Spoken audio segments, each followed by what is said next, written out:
1540 through 1542, The King's Good Sister and the King's Bad Wife, The Lutherans and English Catholics, Part 1. During her few months of incomplete wedlock with the king, Anne had felt uneasily the strange anomaly of her position.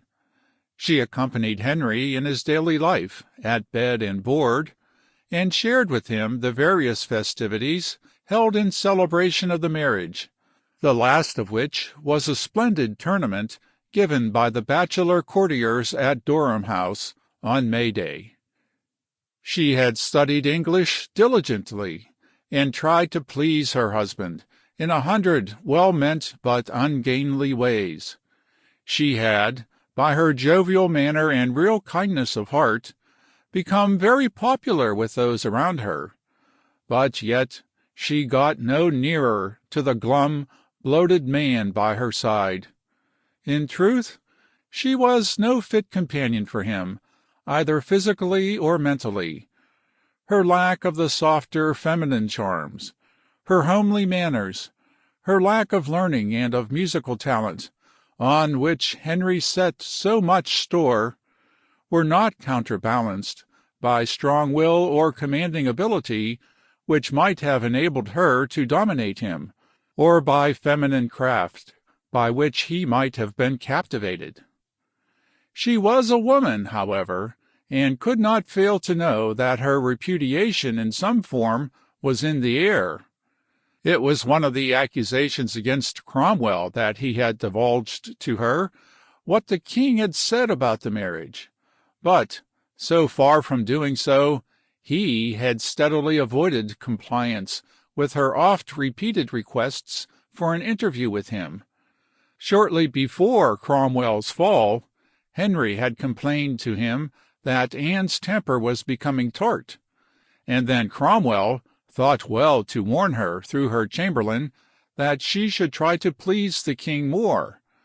The poor woman, desirous of doing right, tactlessly flew to the other extreme, and her cloying fondness aroused Henry's suspicion that Cromwell had informed her of his intention to get rid of her.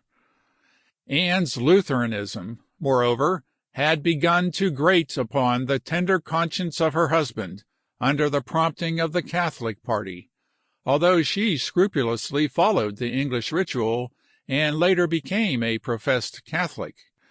And to all these reasons, which now made Henry doubly anxious for prompt release, was added another, more powerful than any. One of Anne's maids of honor was a very beautiful girl of about 18, Katherine, the orphan daughter of Lord Edmund Howard, brother of the Duke of Norfolk, and consequently first cousin of Anne Boleyn. During the first months of his unsatisfying union with Anne, Henry's eyes must have been cast covetously upon Katherine, for in April 1540 she received a grant from him of a certain felon's property, and in the following month 23 quilts of quilted sarcenet were given to her out of the royal wardrobe. When Cromwell was still awaiting his fate in the Tower, and whispers were rife of what was intended against the Queen, Marillac, the observant French ambassador, wrote in cipher to his master, telling him that there was another lady in the case, and a week afterwards, 6th July, he amplified his hints by saying that, either for that reason or some other, Anne had been sent to Richmond on the false pretence that plague had appeared in London, and that Henry, very far from joining her there as he had promised, had not left London, and was about to make a progress in another direction. Marillac rightly says that, quote, "If there had been any suspicion of plague, the king would not stay for any affair, however great, as he is the most timid person that could be in such a case." End quote. The true reason why Anne was sent away was Henry's invariable cowardice, that made him afraid to face a person whom he was wronging. Gardiner had promptly done what Cromwell had been ruined for not doing, and had submitted to the king within a few days of the arrest of his rival a complete plan by which Anne might be repudiated. First, certain ecclesiastics, under oath of secrecy, were to be asked for their opinion as to the best way to proceed, and the council was thereupon to discuss and settle the procedure in accordance. The question of the previous contract and its repudiation was to be examined. The manner in which the Queen herself was to be approached was to be arranged, and evidence from everyone to whom the king had spoken at the time as to his lack of consent and consummation was to be collected. All this had to be done by the 7th July, when the clergy met at Westminster, summoned by writ under the Great Seal dated the 6th, to decide whether the king's marriage was valid or not in the circumstances detailed. The obedient Parliament, sitting with closed doors, a few days previously had, by Norfolk's orders, petitioned the king to solve certain doubts that had been raised about the marriage, and Henry, ever desirous of pleasing his faithful lieges, and to set at rest conscientious scruples, referred the question to his prelates in synod for decision. Anne, 2 days before this, summoned to Richmond the ambassador of her brother, who came to her at 4 o'clock in the morning, and she then sent for the Earl of Rutland, the chief of her household, to be present at the interview. The king, she said, had sent her a message and asked for a reply. The effect of the message was to express doubts as to the validity of their marriage, and to ask her if she was content to leave the decision of it to the English clergy. The poor woman, much perturbed, had refused to send an answer without consideration, and she had then desired that her brother's envoy should give, or at all events carry, the answer to the king. But this he refused to do, and she in her trouble could only appeal to Rutland for advice. He prated about the graciousness and virtue of the king, and assured her that he would, quote, do nothing but that should stand by the law of God, and for the discharge of his conscience and hers, and the quietness of the realm, and at the suit of all his lords and commons. End quote. The king was content to refer the question to the learned and virtuous bishops, so that she had cause to be glad rather than sorry. Anne was confused and doubtful, for she did not know what was intended towards her. But, considering the helplessness of her position and the danger of resistance, she met the deputation of the council that came to her next day, 6th July, in a spirit of complete surrender. She was, she said in German, always content to obey the king, and would abide by the decision of the prelates. And with this answer, Gardiner posted back to London that night, to appear at the synod the next morning. Neither Anne nor anyone for her appeared. The whole evidence, which was that already mentioned, was to show the existence of a prior contract, of the annulling of which no sufficient proofs had been produced. The avowals of the king and the queen to their confidants that the marriage had never been consummated and never would be, and, lastly, the absence of, quote, inner consent, end quote, on the part of the king from the first. Under the pressure of Gardiner, for Cranmer, overshadowed by a cloud and in hourly fear of Cromwell's fate, was ready to sign anything, the union was declared to be invalid, and both parties were pronounced capable of remarriage. A bill was then hurriedly rushed through Parliament, confirming the decision of convocation, and Cranmer, for the 3rd time as primate, annulled his master's marriage.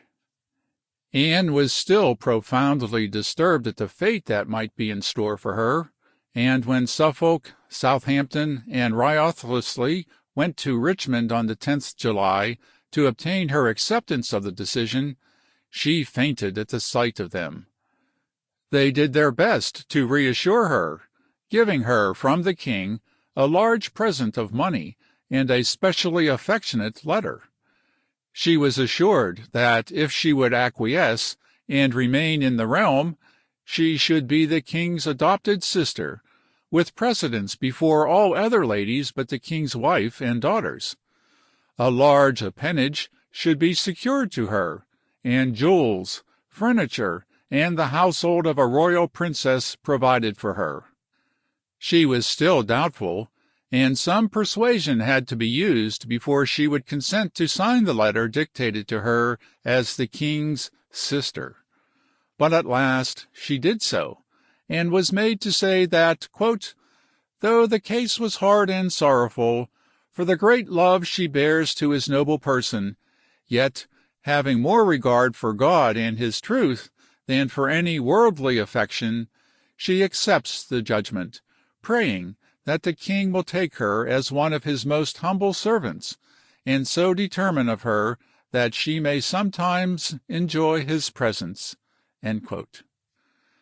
This seemed almost too good to be true when Henry read it, and he insisted upon its being written and signed again in German, that Anne might not subsequently profess ignorance of its wording. When Anne, however, was asked to write to her brother, saying that she was fully satisfied, she at first refused. Why should she write to him before he wrote to her? She asked.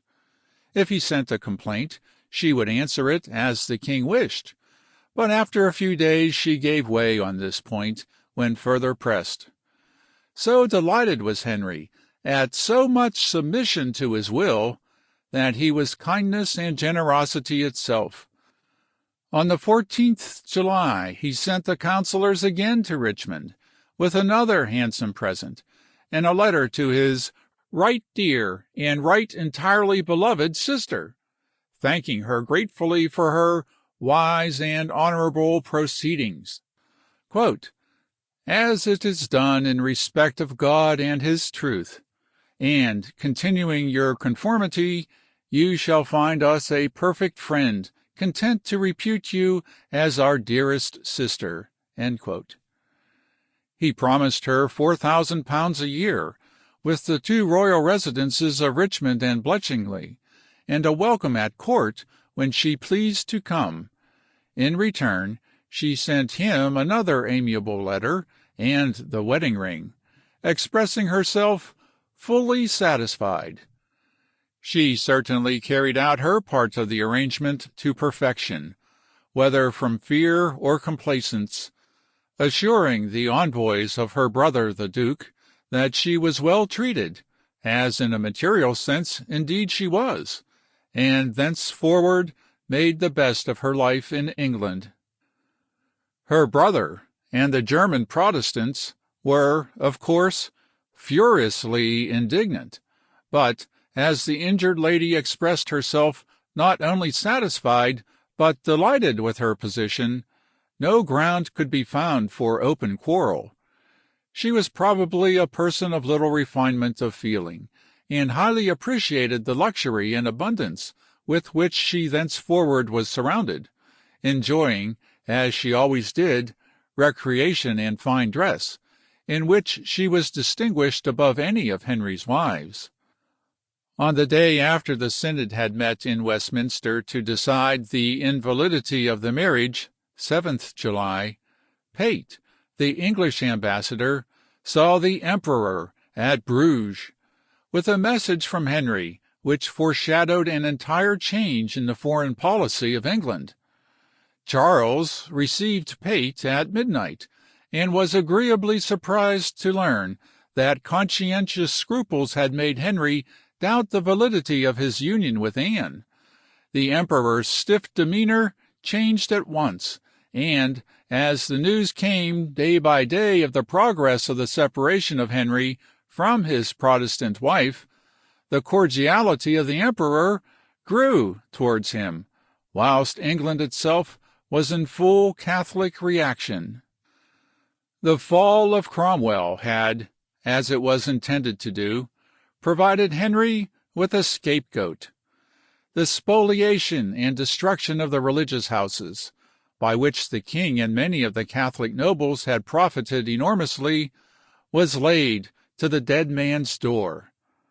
The policy of plundering the Church, of union with Lutherans, and the favoring of heresy had been the work of the wicked minister, and not of the good king, that ill-served and ungratefully used king, who was always innocent and never in the wrong, who simply differed from other good Catholics in his independence of the Bishop of Rome, merely a domestic disagreement.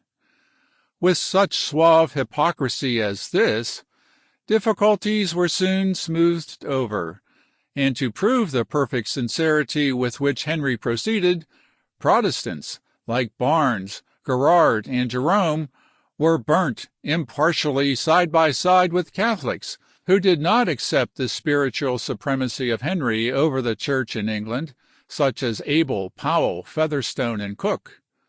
The Catholic and aristocratic party in England had thus triumphed all along the line, by the aid of anti-Protestant churchmen like Gardiner and Tunstall. Their heavy-handed enemy, Cromwell, had gone, bearing the whole responsibility for the past.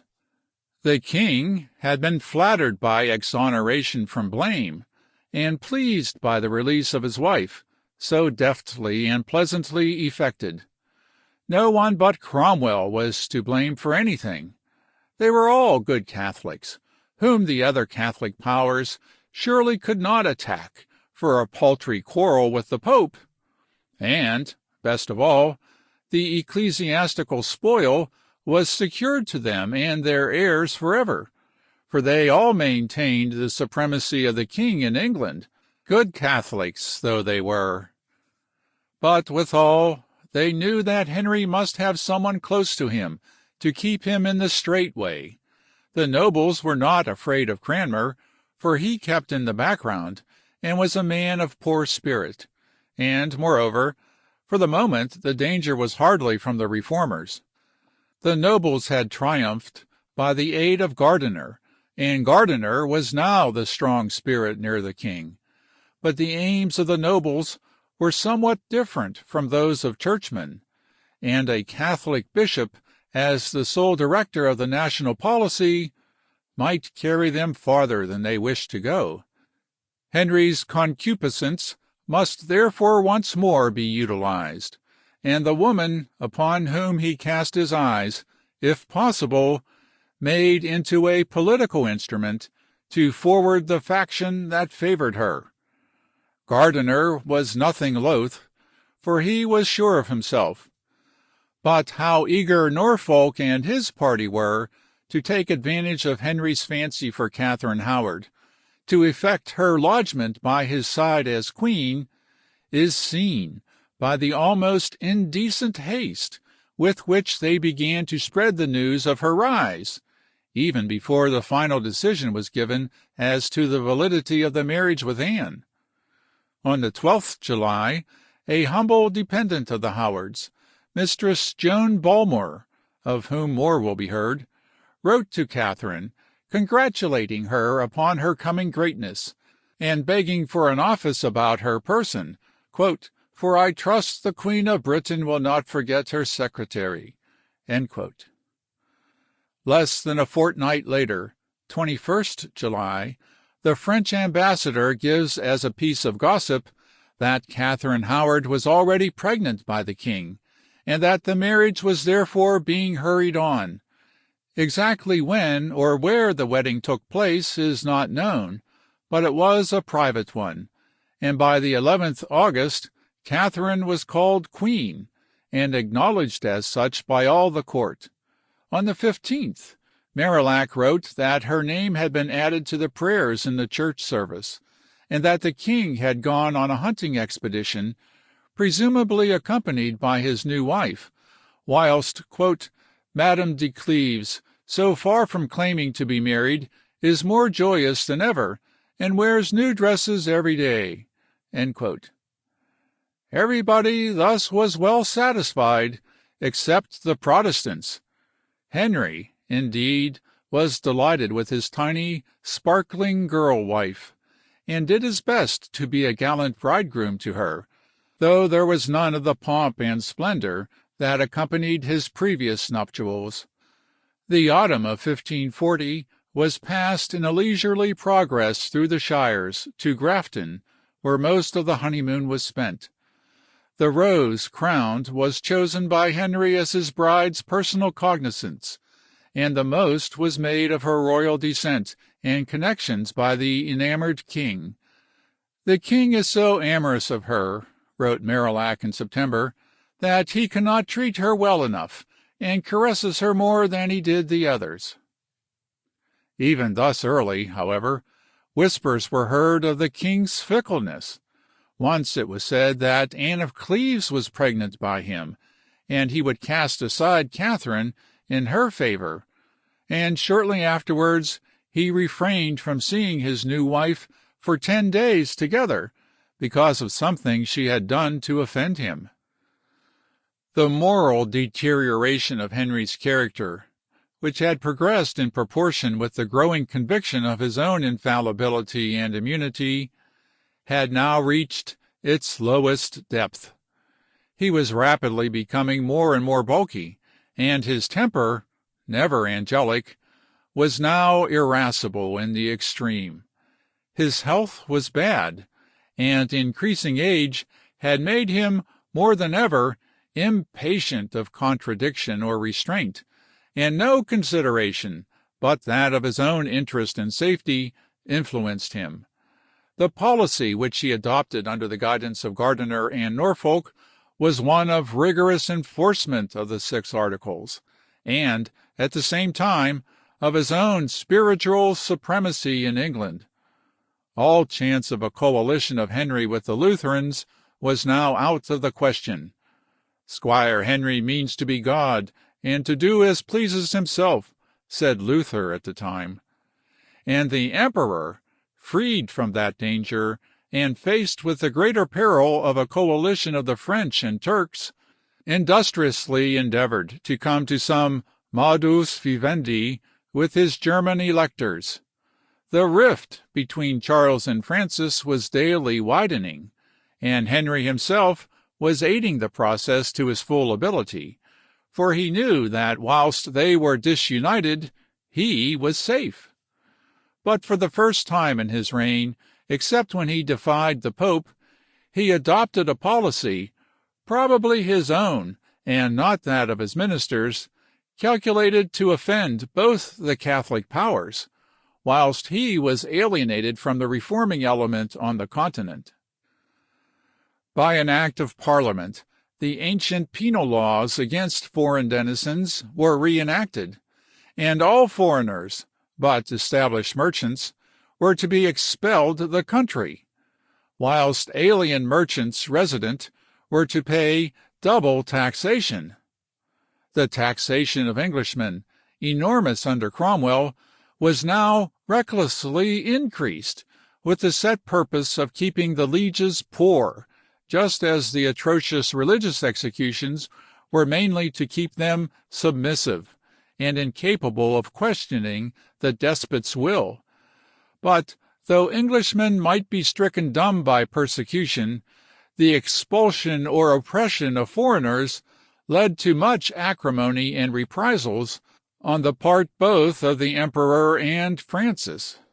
An entirely gratuitous policy of irritation towards France on the frontier of Calais and elsewhere was also adopted, apparently to impress the Emperor, and for the satisfaction of Henry's arrogance, when he thought it might be safe to exercise it.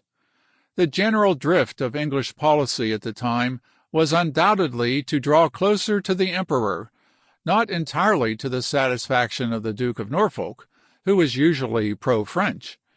But even here the oppressive act against foreigners, by which Henry hoped to show Charles that his friendship was worth buying, made cordiality in the interim extremely difficult. When Chapuis, in the emperor's name, remonstrated with the council about the new decree forbidding the export of goods from England except in English bottoms, the English ministers rudely said that the king could pass what laws he liked in his own country, just as the emperor could in his. Charles and his sister, the regent of the Netherlands, took the hint, and utterly astounded Henry by forbidding goods being shipped in the Netherlands in English vessels. The danger was understood at once. Not only did this strike a heavy blow at English trade, but it upset the laboriously constructed pretense of close communion with the emperor, which had been used to hoodwink the French. Henry himself bullied and hectored, as if he was the first injured party, and then took Chapuis aside in a window bay and hinted at an alliance.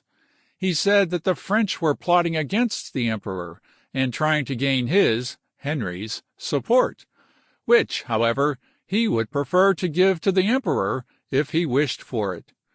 Henry saw, indeed, that he had drawn the bow too tight, and was ready to shuffle out of the position into which his own arrogance had led him. So Gardiner was sent in the winter to see the emperor with the king's friend Knevet, who was to be the new resident ambassador. The object of the visit being partly to impress the French, and partly to persuade Charles of Henry's strict Catholicism, and so to render more difficult any such agreement being made as that aimed at by the meeting at Worms between the Lutheran princes and their suzerain. Gardiner's mission was not very successful, for Charles understood the move perfectly, but it was not his policy then to alienate Henry, for he was slowly maturing his plans for crushing France utterly, and hoped, whilst Catholic influence was paramount in England, to obtain the help, or at least the neutrality, of Henry. The fall of Cromwell had been hailed by Catholics in England as the salvation of their faith, and high hopes had attended the elevation of Gardiner. But the crushing taxation, the arbitrary measures, and above all, the cruel persecution of those who, however slightly, questioned the king's spiritual supremacy, caused renewed discontent among the extreme Catholics, who still looked yearningly towards Cardinal Pole and his house. It is not probable that any Yorkist conspiracy existed in England at the time. The people were too much terrified for that. But Henry's ambassadors and agents in Catholic countries had been forced sometimes to dally with the foreign view of the king's supremacy, and Gardiner, whose methods were even more unscrupulous than those of Cromwell, suddenly pounced upon those of Henry's ministers who might be supposed to have come into contact with the friends of the House of York. Pate, the English ambassador with the emperor, was suspicious, and escaped to Rome, but Sir Thomas Wyatt, who had been the ambassador in Spain, was led to the Tower, handcuffed with ignominy. Dr. Mason, another ambassador, was also lodged in the fortress, at the suggestion of Bonner. Even Sir Ralph Sadler, one of the secretaries of state, was imprisoned for a short time, whilst Sir John Wallop, the ambassador in France, was recalled and consigned to a dungeon, as was Sir Thomas Palmer, Knight Porter of Calais, and others, though most of them were soon afterwards pardoned at the instance of Catherine Howard. In the early spring of 1541, an unsuccessful attempt was made at a Catholic rising in Yorkshire, where the feeling was very bitter, and though the revolt was quickly suppressed, it was considered a good opportunity for striking terror into those who still doubted the spiritual supremacy of Henry, and resented the plunder of the monasteries. The atrocious crime was perpetuated of bringing out the mother of Pole, the aged Countess of Salisbury, last of the Plantagenets, from her prison in the Tower to the headsman's block. Lord Leonard Grey was another blameless victim, whilst Lord Dacre of the South was, on a trumped-up charge of murder, hanged like a common malefactor at Tyburn. Lord Lisle, Henry's illegitimate uncle, was also kept in the Tower till his death. Part 2. When the Reign of Terror had humbled all men to the dust, the king could venture to travel northward with the purpose of provoking and subjecting his nephew, the King of Scots, the ally of France. All this seems to point to the probability that, at this time, 1541, Henry had decided to take a share on the side of the emperor in the war which was evidently looming between Charles and Francis. He was broken and fretful, but his vanity and ambition were still boundless, and Gardiner, whose policy, and not Norfolk's, it undoubtedly was, would easily persuade him that an alliance in war with Charles could not fail to secure for him increased consideration and readmission into the circle of Catholic nations, whilst retaining his own supremacy unimpaired. Henry's pompous progress in the north, accompanied by Katherine, occupied nearly 5 months, till the end of October. How far the young wife was influential in keeping Henry to the policy just described, it is impossible to say, but beyond acquiescence in an occasional petition or hint, it is difficult to believe that the elderly, self-willed man would be moved by the thoughtless, giddy girl whom he had married. If the opposite had been the case, Norfolk's traditions and leanings would have been more conspicuous than they are in Henry's actions at the time. It is true that, during the whole period, a pretense of cordial negotiation was made for a marriage between Princess Mary and a French prince, but it is certain now, whatever Norfolk may have thought at the time, that the negotiation was solely in order to stimulate Charles to nearer approach, and to mislead Francis, whilst the English preparations for war and the strengthening of the garrisons towards France and Scotland went steadily on. An alliance with the Emperor in a war with France was evidently the policy upon which Henry, instigated by his new adviser, now depended, to bring him back with flying colours into the comity of Catholic sovereigns, whilst bating no jot of his claims to do as he chose in his own realm. Such a policy was one after Henry's own heart. It was showy and tricky, and might, if successful, cover him with glory, as well as redound greatly to his profit in the case of the dismemberment of France. But it would have been impossible whilst the union symbolized by the Cleves marriage existed, and, seen by this light, the eagerness of Gardiner to find a way for the king to dismiss the wife who had personally repelled him is easily understood, as well as Cromwell's disinclination to do so.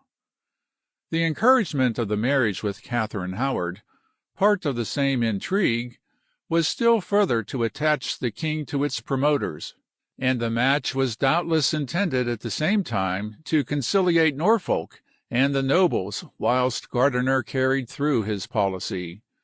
We shall see that, either by strange chance or deep design, those who were opposed to this policy were the men who were instrumental in shattering the marriage that was its concomitant.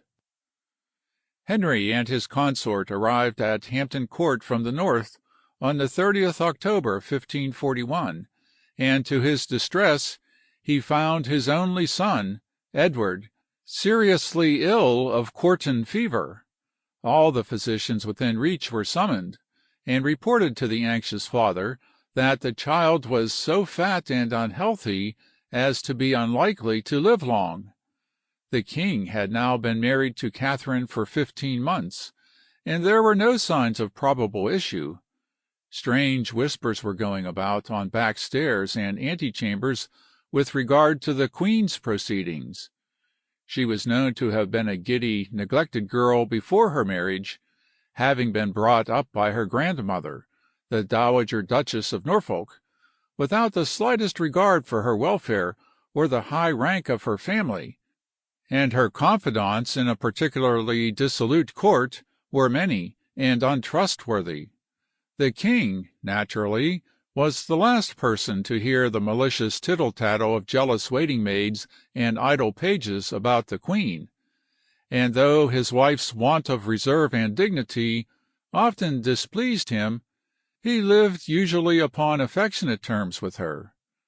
There was other loose talk, also, going on, to the effect that on one of the visits of Anne of Cleves to Hampton Court after Henry's marriage with Katherine, the king and his repudiated wife had made up their differences, with the consequence that Anne was pregnant by him.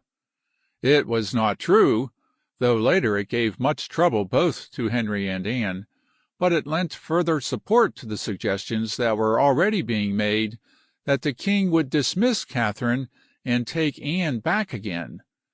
The air was full of such rumors, some prompted, as we shall see, by personal malice, others evidently by the opponents of Gardiner's policy, which was leading England to a war with France and a close alliance with the imperial champion of Catholicism. On the 2nd November, Henry, still in distress about the health of his son, attended Mass, as usual, in the chapel at Hampton Court, and as he came out, Cranmer prayed for a private interview with him. The archbishop had for many months been in the background, for Gardiner would brook no competition, but Cranmer was personally a favorite with the king. Cromwell said once that Henry would forgive him anything. And when they were alone, Cranmer put him in possession of a shameful story that a few days before had been told to him, which he had carefully put into writing, and, after grave discussion with the Earl of Hertford, Seymour, and the Lord Chancellor, Audley, had determined to hand to the king. The conjunction of Cranmer, Seymour, and Audley as the trio that thought it their duty to open Henry's eyes to the suspicions cast upon his wife is significant. They were all of them in sympathy with the Reformed religion and against the Norfolk and Gardiner policy, and it is difficult to escape from the conclusion that, however true may have been the statements as to Katherine's behavior, and there is no doubt that she was guilty of much that was laid to her charge, the enlightenment of Henry as to her life before and after marriage was intended to serve the political and religious ends of those who were instrumental in it. The story as set forth by Cranmer was a dreadful one. It appears that a man named John Lascelles, who was a strong Protestant, and had already foretold the overthrow of Norfolk and Gardiner, went to Cranmer and said that he had been visiting in Sussex a sister of his, whose married name was Hall. She had formerly been in the service of the Howard family and of the Dowager Duchess of Norfolk, in whose houses Catherine Howard had passed her neglected childhood, and Lascelles, recalling the fact, had, he said, recommended his sister to apply to the young queen, whom she had known so intimately as a girl, for a place in her household. "No," replied the sister, "I will not do that, but I am very sorry for her." "Why are you sorry for her?" asked Lascelles. "Marry," quoth she, "because she is light, both in living and conditions, that is, behavior." The brother asked for further particulars, and thus pressed, Mary Hall related that, "one Francis Durham had lain in bed with her, and between the sheets in his doublet and hose, 100 nights, and a maid in the house had said that she would lie no longer with her, Katherine, because she knew not what matrimony was.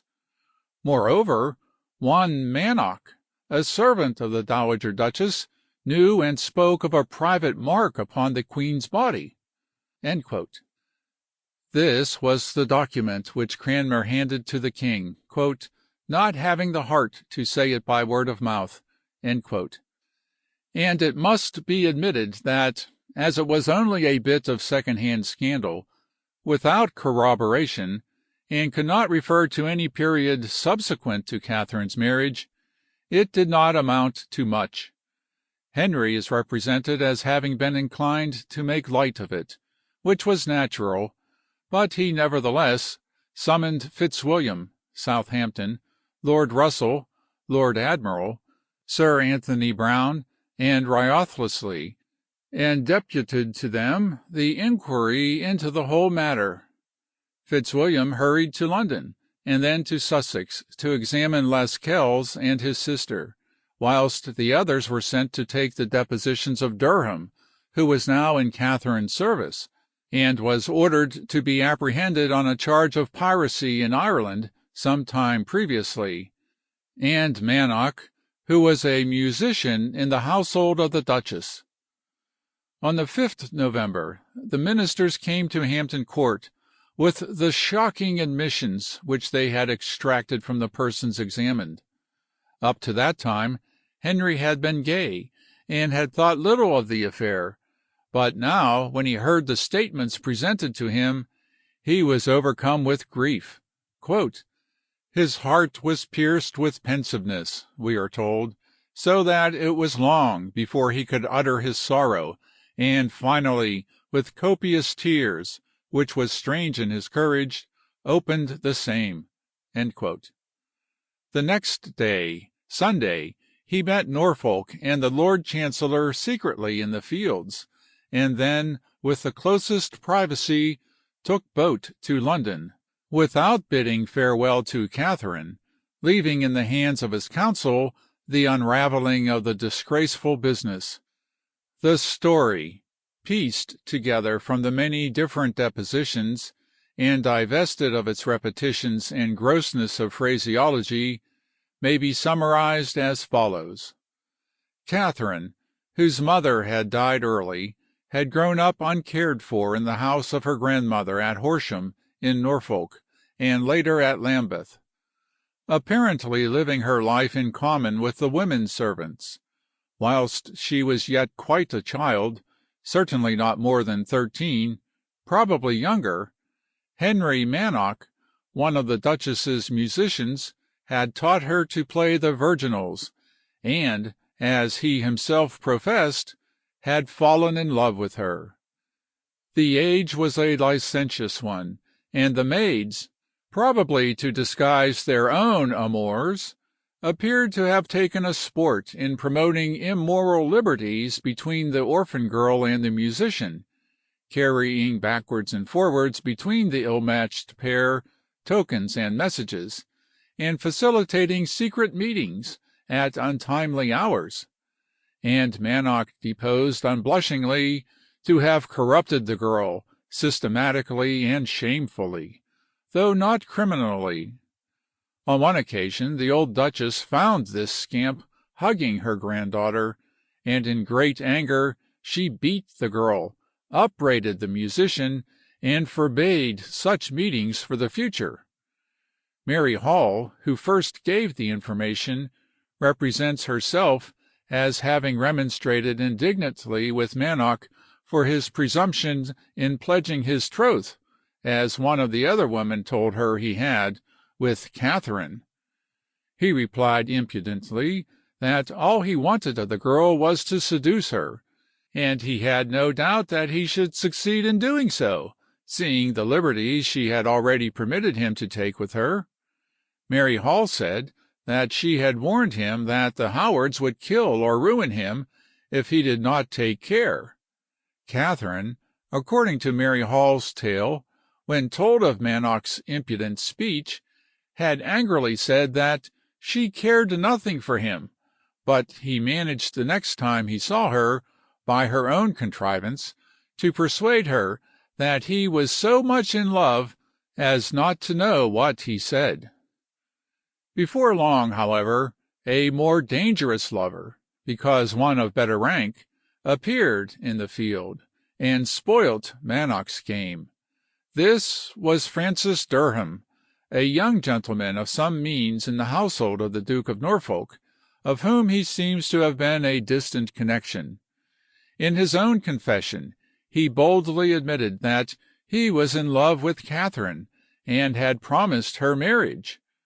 The old Duchess always had the keys of the maids' dormitory, where Katherine also slept, brought to her chamber after the doors were locked.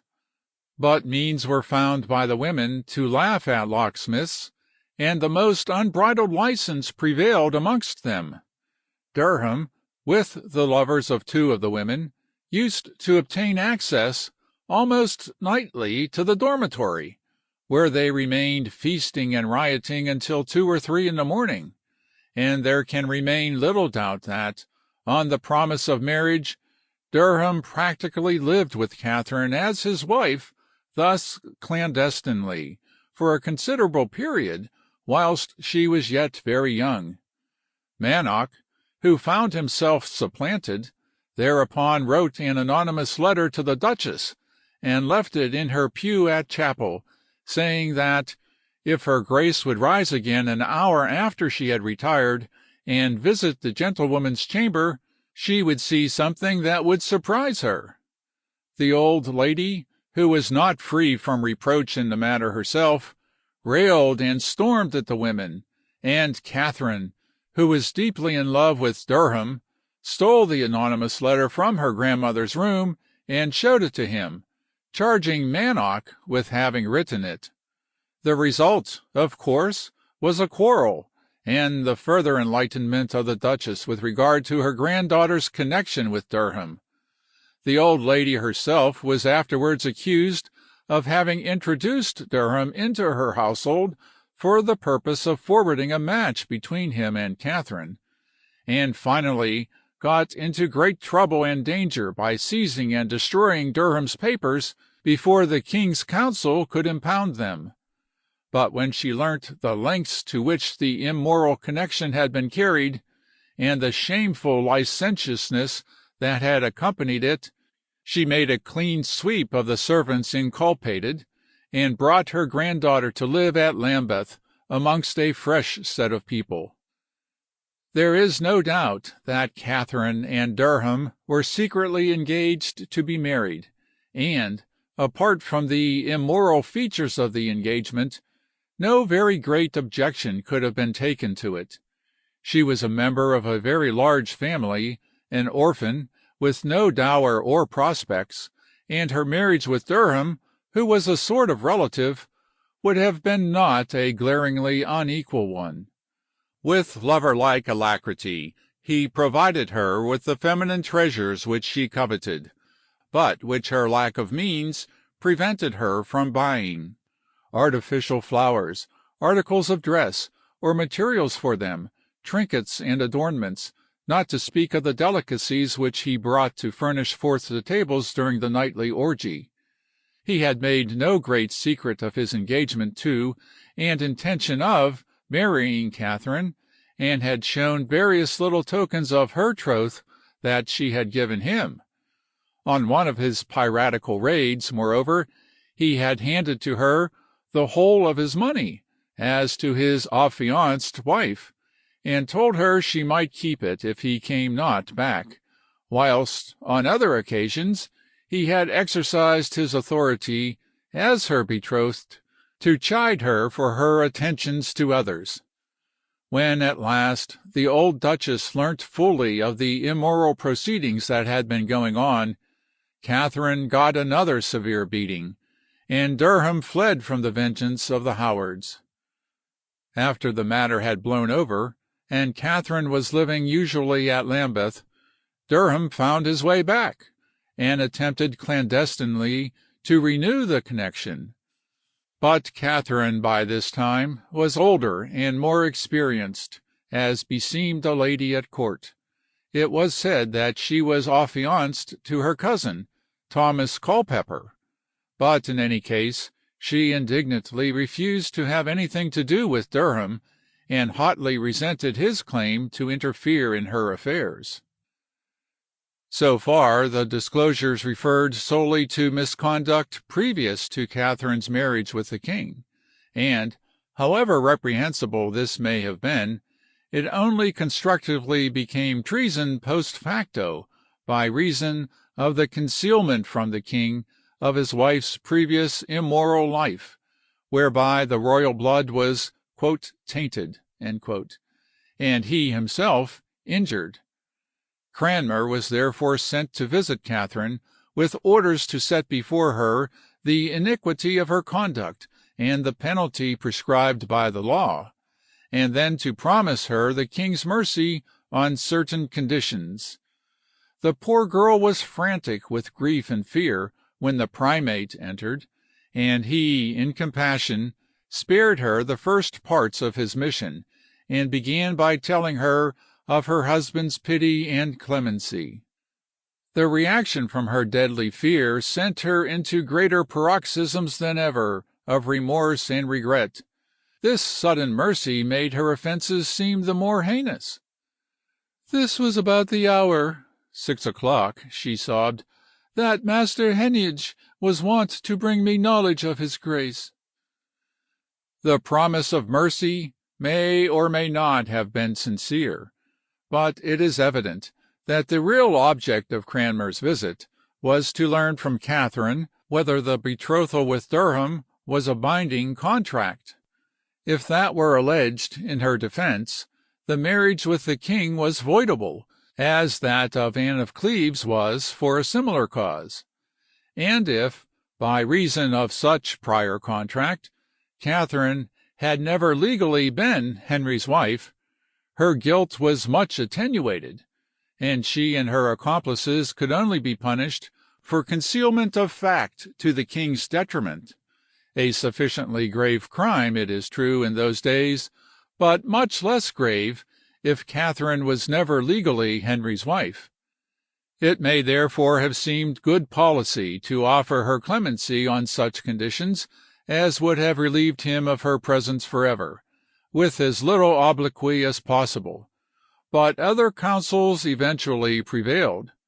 Orders were given that she was to be sent to Sion House, with a small suite and no canopy of state, pending further inquiry, whilst the Lord Chancellor, councillors, peers, bishops, and judges were convened on the 12th November, and the evidence touching the Queen laid before them. It was decided, however, that Durham should not be called, and that all reference to a previous contract of marriage should be suppressed. On the following Sunday, the whole of the Queen's household was to be similarly informed of the offences and their gravity, and to them also no reference to a prior engagement that might serve to lighten the accusations or their own responsibility was to be made. Catherine Howard's fate, if the matter had ended here, would probably have been divorce on the ground of her previous immorality tainting the royal blood, and lifelong seclusion. But in their confessions, the men and women involved had mentioned other names, and on the 13th November, the day before Katherine was to be taken to Sion, the scope of the inquiry widened. Mannock, in his first examination on the 5th November, had said that Mistress Catherine Tilney, the Queen's chamberwoman, a relative of the old Duchess, could speak as to Catherine's early immoral life, and when this lady found herself in the hands of Wriothesley, she told some startling tales. Did the Queen leave her chamber any night at Lincoln or elsewhere during her recent progress with the king? Yes, Her Majesty had gone on 2 occasions to Lady Rochford's room, which could be reached by a little pair of back stairs near the Queen's apartment. Mrs. Tilney and the Queen's other attendant, Marjorie Morton, had attempted to accompany their mistress, but had been sent back. Mrs. Tilney had obeyed, and had gone to bed, but Marjorie had crept back up the stairs again to Lady Rochford's room.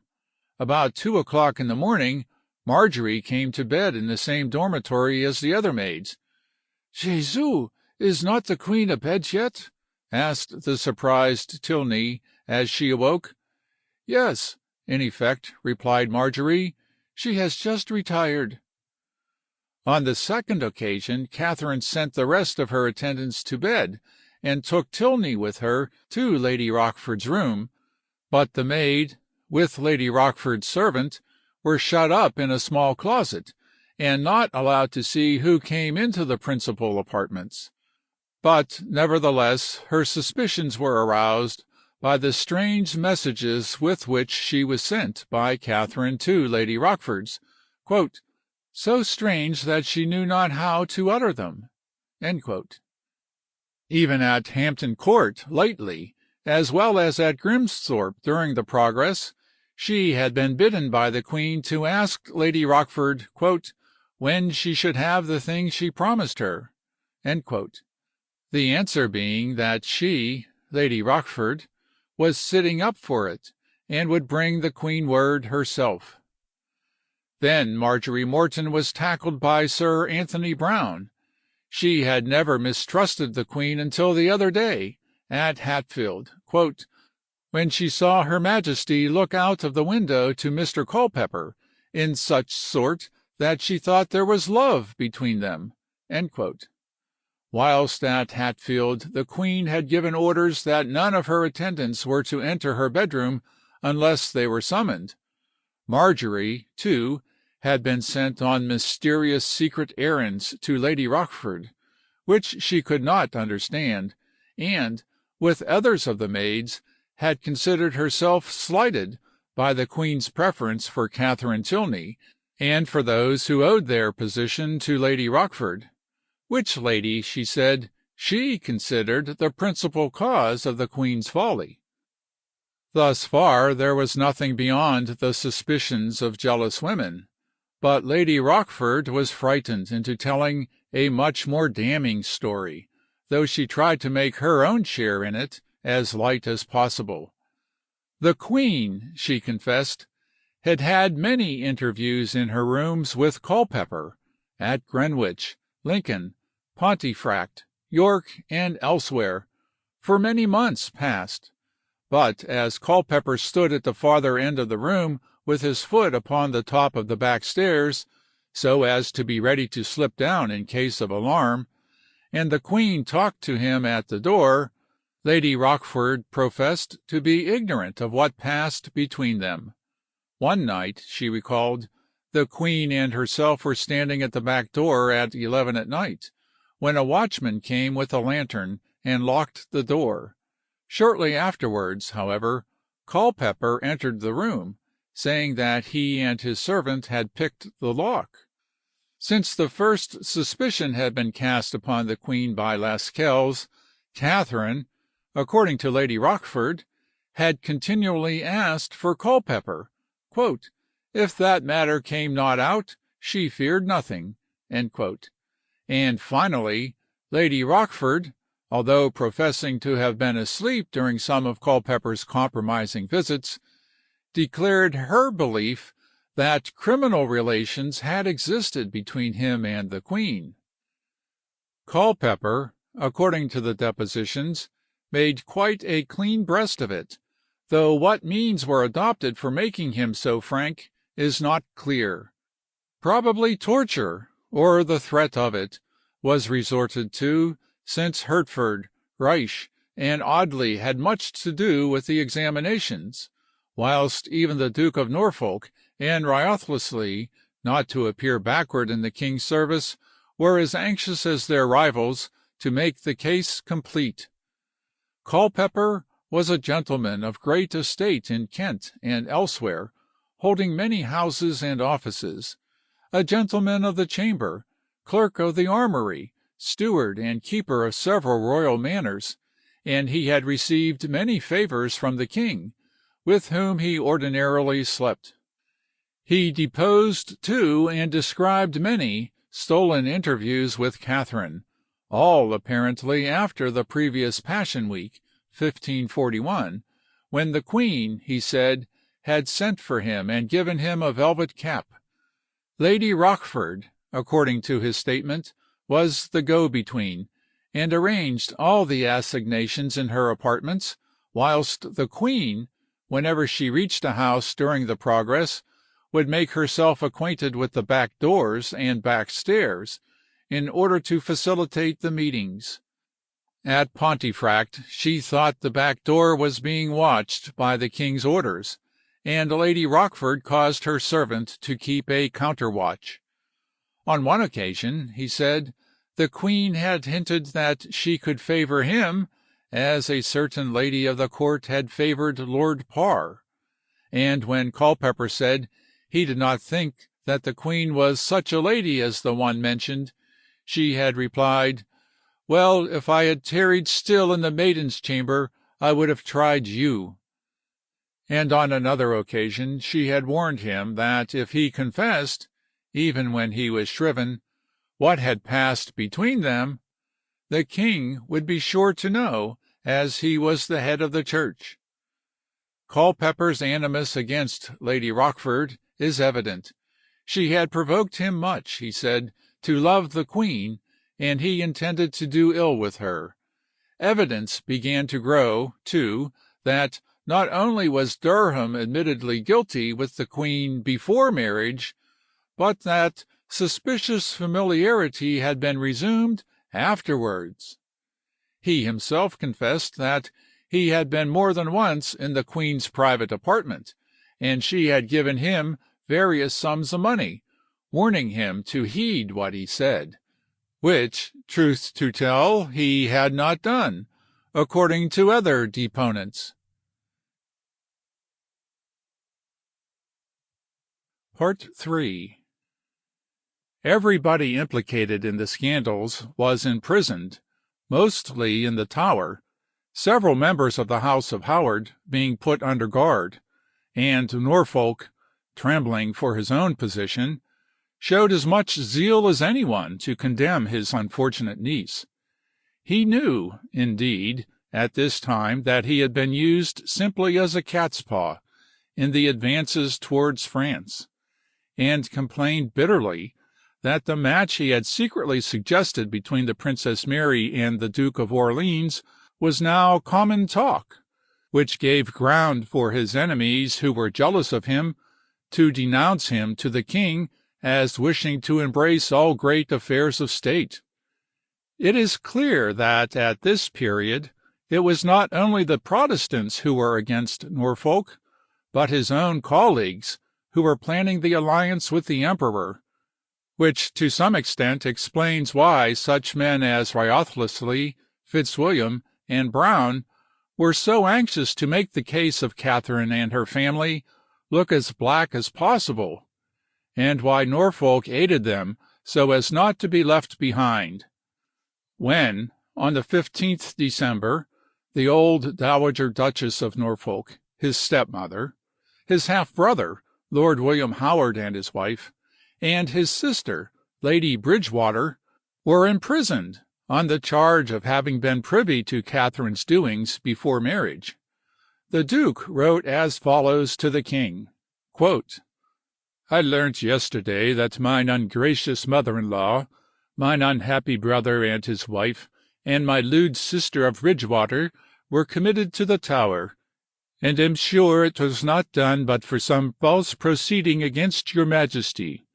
Weighing this with the abominable deeds done by my two nieces, that is, Katherine Howard and Anne Boleyn, and the repeated treasons of many of my kin, I fear your Majesty will abhor to hear speak of me or my kin again. Prostrate at your Majesty's feet, I remind your Majesty that much of this has come to light through my own report of my mother-in-law's words to me, when I was sent to Lambeth to search Durham's coffers.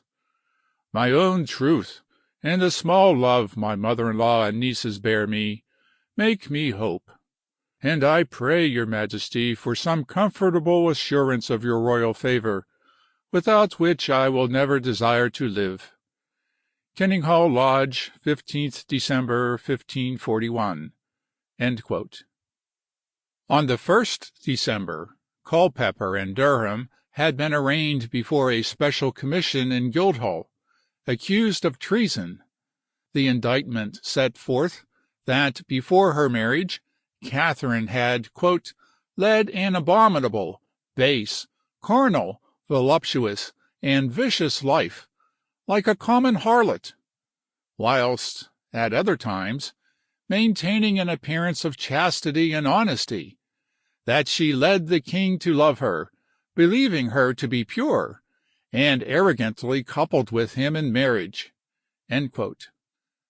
That upon her and Durham, being charged with their former vicious life, they had excused themselves by saying that they were betrothed before the marriage with the king, which betrothal they falsely and traitorously concealed from the king when he married her.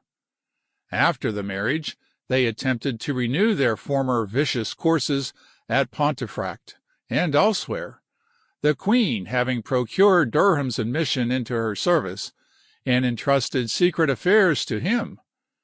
Against Culpeper, it was alleged that he had held secret and illicit meetings with the queen, who had, incited him to have intercourse with her, and insinuated to him that she loved him better than the king and all others.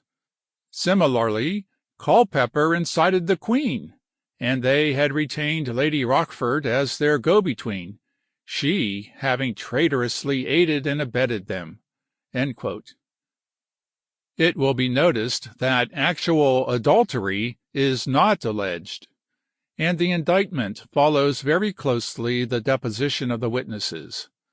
The liaison with Durham before the marriage was not denied, nor were the meetings with Culpeper after the marriage.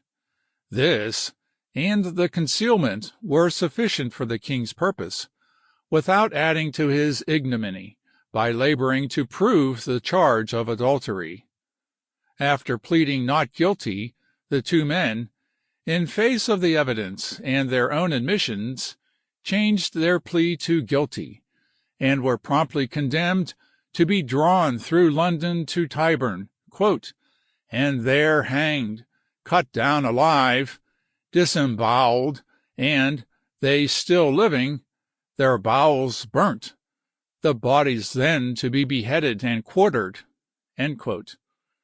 A brutal sentence that was carried out to the letter in Durham's case only, on the 10th December, Culpeper being beheaded. Although the procedure had saved the king as much humiliation as possible, the affair was a terrible blow to his self-esteem as well as to his affections, for he seems to have been really fond of his young wife. Chapus, writing on the 3rd December, says that he shows greater sorrow at her loss than at any of his previous matrimonial misfortunes.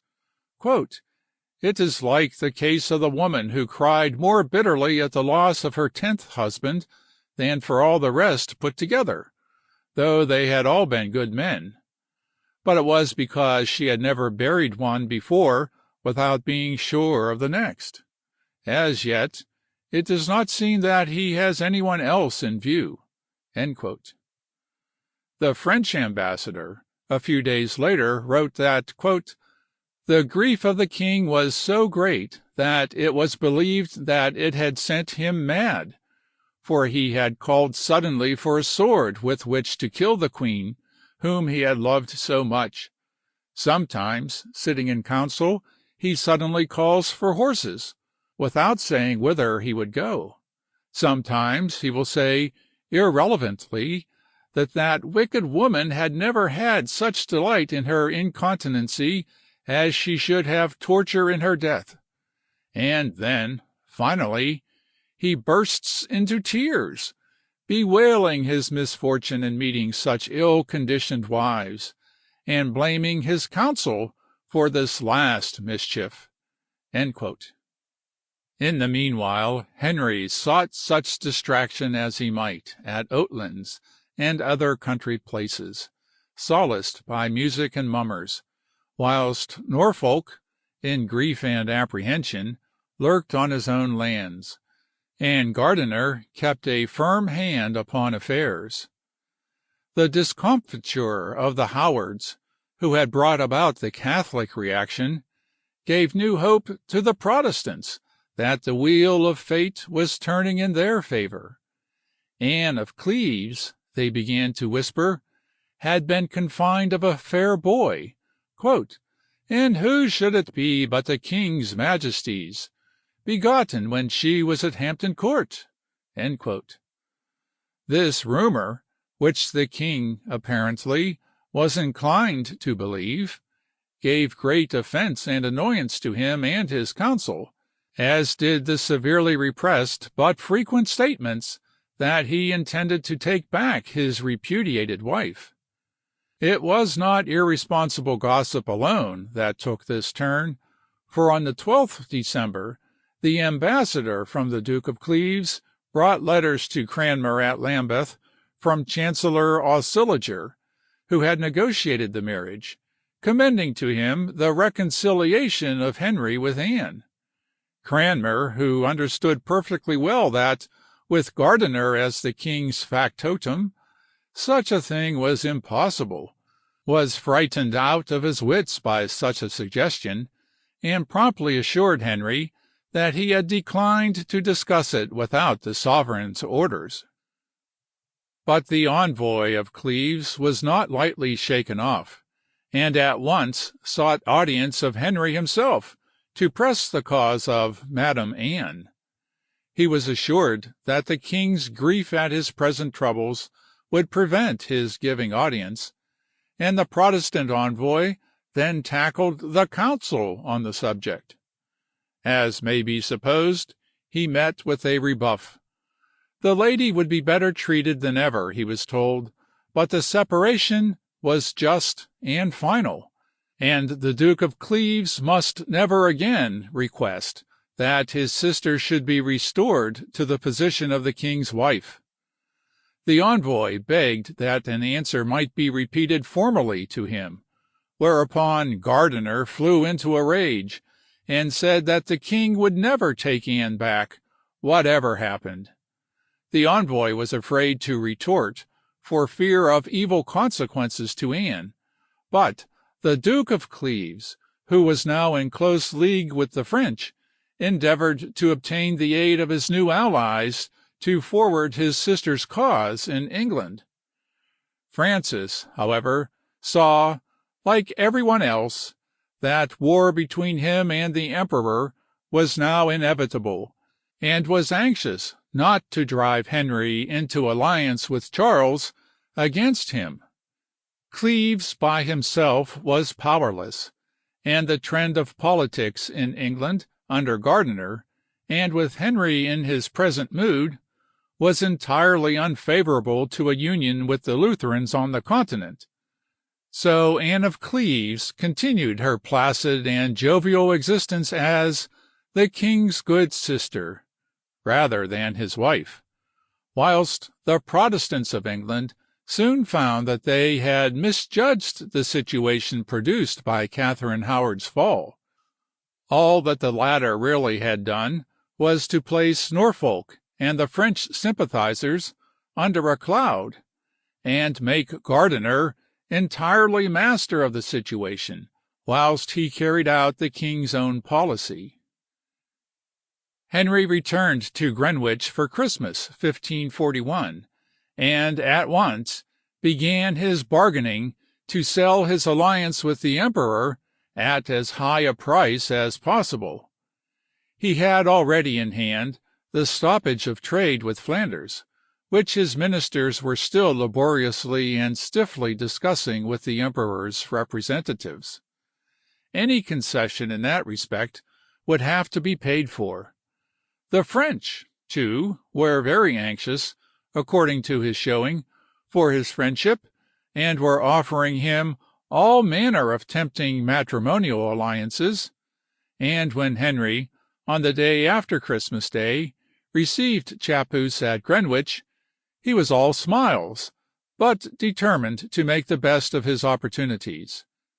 The emperor had just met with a terrible disaster at sea during his operations against Algiers, and had returned to Spain depressed at his losses, and the more ready to make terms with Henry if possible. Chappuce was a hard bargainer, and it was a fair game of brag that ensued between him and Henry. Chappuce began by flattering the king, and got him into very high spirits by such words, which the Lord Privy Seal, that is Fitzwilliam, says are never thrown away upon him, and then told him that he would give him in strict confidence some important information about French intrigues. After dinner the ball opened in earnest, Chappuce and Henry being alone and seated, with Fitzwilliam, Russell, and Brown at some distance away. The imperial ambassador began by saying that the King of France had made a determined bid to marry his second son, Orleans, with the Infanta of Portugal. This was a shock to Henry, and he changed color, for one of his own trump cards was the sham negotiation in which Norfolk had been the tool, to marry the Princess Mary to Orleans. For a time he could only sputter and exclaim, but when he had collected his senses, he countered by saying that Francis only wished to get the Infanta into his power, not for marriage, but for objects of greater consequence than people imagined. Besides, the French wanted the Princess Mary for Orleans, and were anxious to send an embassy to him about it. Indeed, the French ambassador was coming to see him about it with fresh powers next day. Chappuce protested that he spoke as one devoted to Henry's service, but he was sure the French did not mean business. They would never let Orleans marry a princess of illegitimate birth. "Ah," replied Henry, "but though she may be a bastard, I have power from Parliament to appoint her my successor if I like." But Chappuce gave several other reasons why the match with Mary would never suit the French. "Why," cried Henry, "Francis is even now soliciting an interview with me with a view to alliances." "Yes, I know they say that," replied the ambassador, "but at the same time Francis has sent an ambassador to Scotland, with orders not to touch at an English port." This was a sore point with Henry, and he again winced at the blow. Then he began to boast. He was prepared to face anyone, and James of Scotland was in mortal fear of him. Chappuce then mentioned that France had made a secret treaty with Sweden and Denmark to obtain control of the North Sea and divert all the Anglo-German trade to France, which Henry parried by saying that Francis was in league with the German Protestants, and, notwithstanding the new decree of the Diet of Ratisbon, could draw as many mercenary soldiers as he liked from the emperor's vassals. He felt sure that Francis would invade Flanders next spring, and if he, Henry, had cared to marry a daughter of France, as her father wished him to do, he might have had a share of his conquests. This made Chappuce angry, and he said that perhaps Holstein and Cleves had also been offered shares. Henry then went on another tack, and said that he knew quite well that Francis and Charles together intended, if they could, to make war on England. Considering, however, the emperor's disaster at Algiers, and the state of Europe, he was astonished that Charles had not tried to make a close friendship with him. Chappuce jumped at the hint, and begged Henry to state his intentions, that they might be conveyed to the emperor. But the king was not to be drawn too rapidly, and would not say whether he was willing to form an alliance with the emperor until someone with full and special powers was sent to him. He had been cheated too often, and left in the lurch before, he said. He was quite independent. If people wanted him, they might come forward with offers.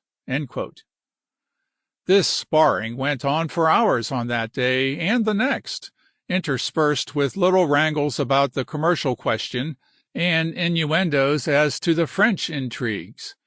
But Chappuis, who knew his man, quite understood that Henry was for sale, and, as usual, might, if dexterously handled, be bought by flattery and feigned submission to his will, hurriedly wrote to his master that, quote, if the emperor wishes to gain the king, he must send hither at once an able person with full powers to take charge of the negotiation, end quote, since he, Chappuis, was in ill health and unequal to it.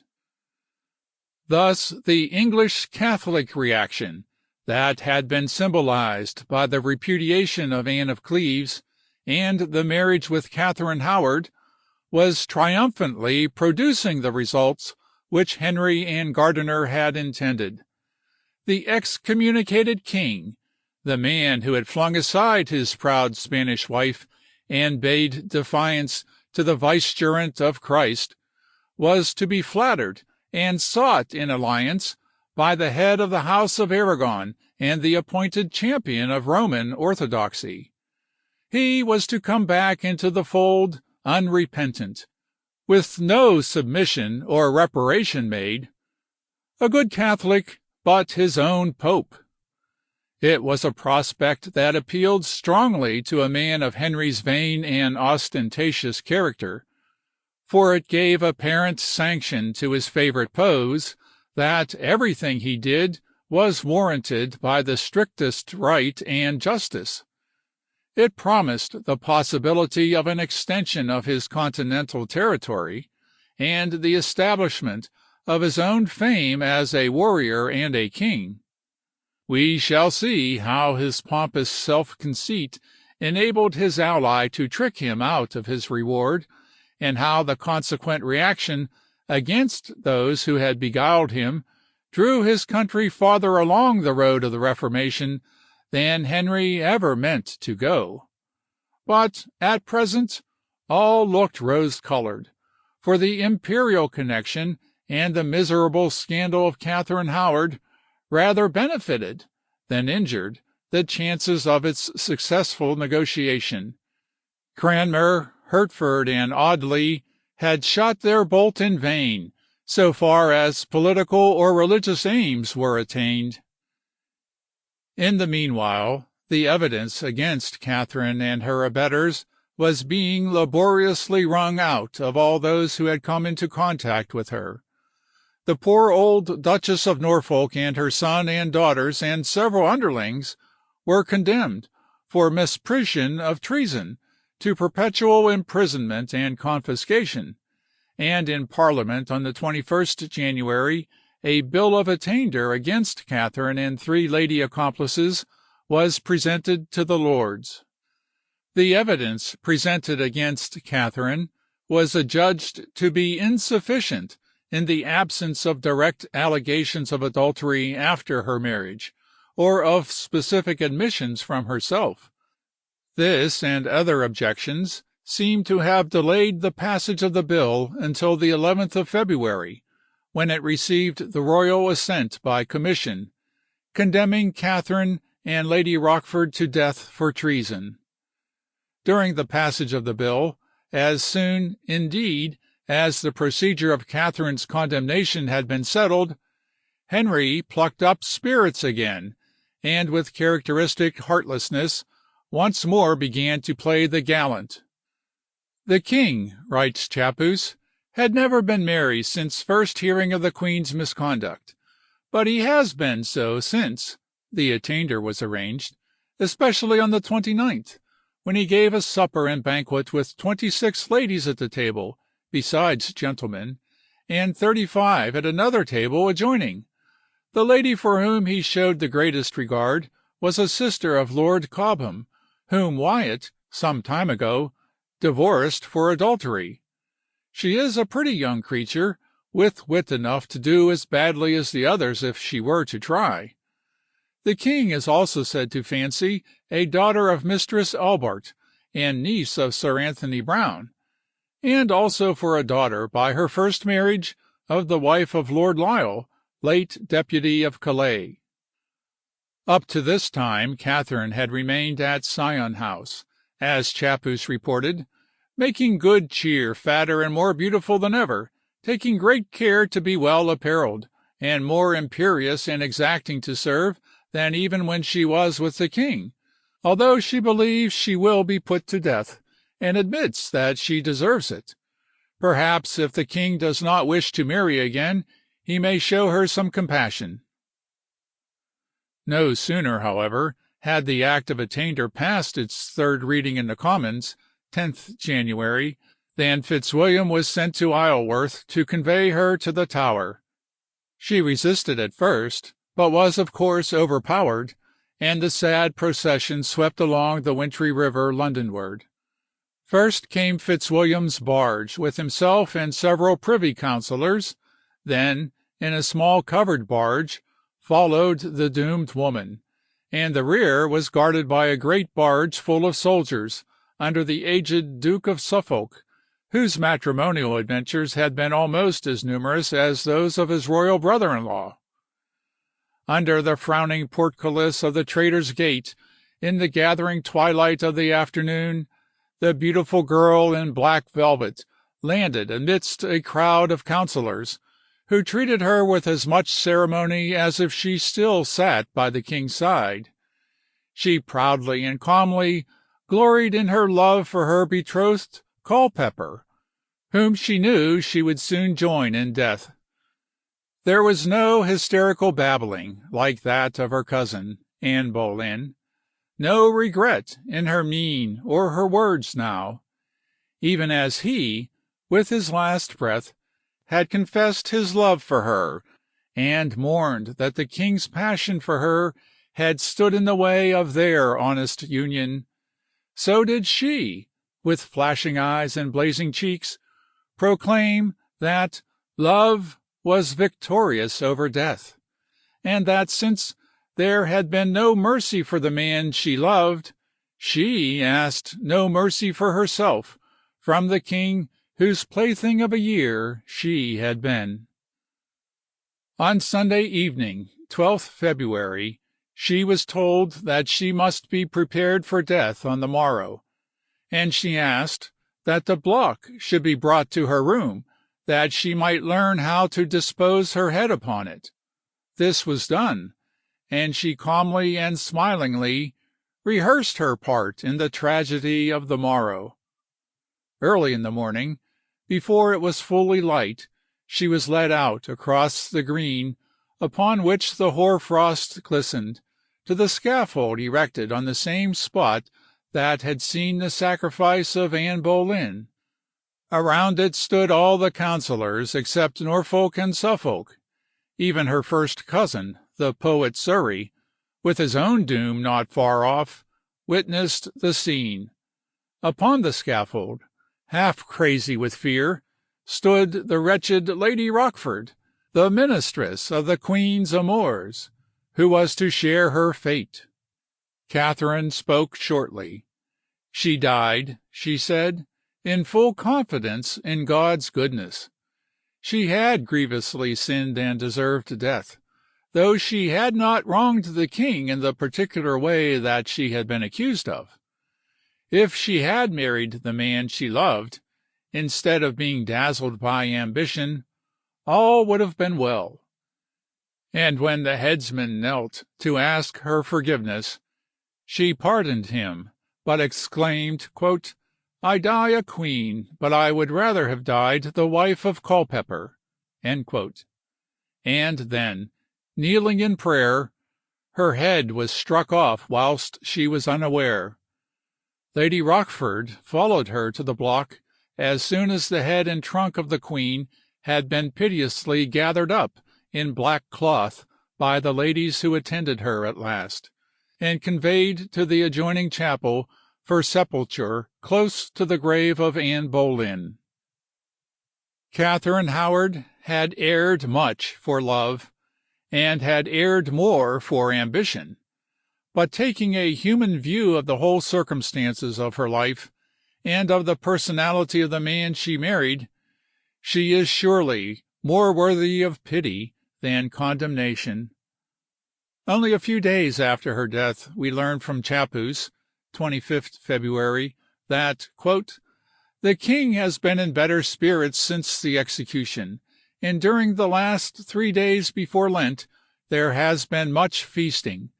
Sunday was devoted to the lords of his council and courtiers, Monday to the men of the law, Tuesday to the ladies, who all slept at the court. The king himself did nothing but go from room to room ordering and arranging the lodgings to be prepared for these ladies, and he made them great and hearty cheer, without showing special affection for any particular one. Indeed, unless Parliament prays him to take another wife, he will not be in a hurry to do so, I think. Besides, there are few, if any, ladies now at court who would aspire to such an honor, for by a new act just passed, any lady that the king may marry, if she be a subject, is bound, on pain of death, to declare any charge of misconduct that can be brought against her, and all who know or suspect anything against her must declare it within 20 days, on pain of perpetual imprisonment and confiscation." Henry, with 5 unsuccessful matrimonial adventures to his account, might well pause before taking another plunge, though from the extract printed above it was evident that he had no desire to put himself out of the way of temptation. The only course upon which he seemed quite determined was to resist all the blandishments of the Protestants, the German Lutherans, and the French, to take back Anne of Cleves, who, we are told, had waxed half as beautiful again as she was since she had begun her jolly life of liberty and beneficence, away from so difficult a husband as Henry.